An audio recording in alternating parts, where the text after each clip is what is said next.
গহপুৰৰ কাৰণে আজি এক ঐতিহাসিক দিন।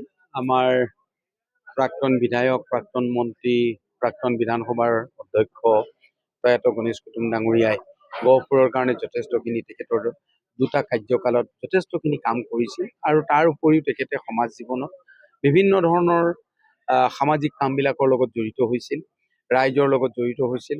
আৰু তেখেতৰ মৃত্যুৰ পিছত আমি গহপুৰত আমাৰ উঠি অহা প্ৰজন্মই, মই বিধায়ক হিচাপে নহয়, উঠি অহা প্ৰজন্মই আমি চিন্তা চৰ্চা কৰি তেখেতৰ আবক্ষ মূৰ্তি নিৰ্মাণ কৰিবৰ কাৰণে এক সিদ্ধান্ত গ্ৰহণ কৰিছিলোঁ আৰু মনজিৎ পাটগিৰি ডাঙৰীয়াৰ অধ্যক্ষতাত এখন সমিতি নিৰ্মাণ কৰি এই প্ৰতিমূৰ্তি আমাৰ ইতিমধ্যে নিৰ্মাণ হ'ল। আজি তাৰ শুভাৰম্ভ কৰা হ'ল, মুকলি কৰি আজি ৰাইজৰ কাৰণে সমৰ্পিত কৰা হৈছে, উঠি অহা প্ৰজন্মৰ কাৰণে সমৰ্পিত কৰা হৈছে।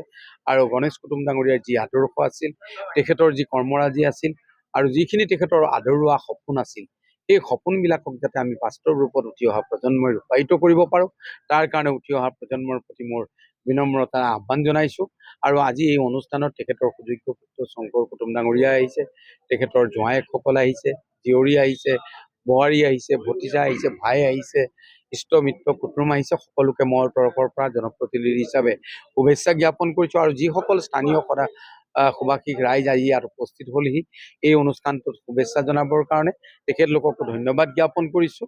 আৰু যাতে গণেশ কুটুম ডাঙৰীয়াৰ আদৰ্শৰে আৰু তেখেতৰ যিখিনি কাম, যিখিনি গহপুৰ সমষ্টিৰ কাৰণে ভাল কাম চিন্তা কৰিছিল, সেইখিনি যাতে সম্পূৰ্ণ কৰাত আমি সকলো সক্ৰিয় হৈ থাকোঁ, এই আহ্বান জনাইছোঁ। পুত্ৰ হিচাপে মই আজি বহুত গৌৰৱান্বিত যে আজি মোৰ স্বৰ্গীয় পিতৃদেৱৰ আজি ব্ৰঞ্জৰ মূৰ্তি গহপুৰ আৱদ্ধ ভৱনৰ সন্মুখত স্থাপিত হৈছে।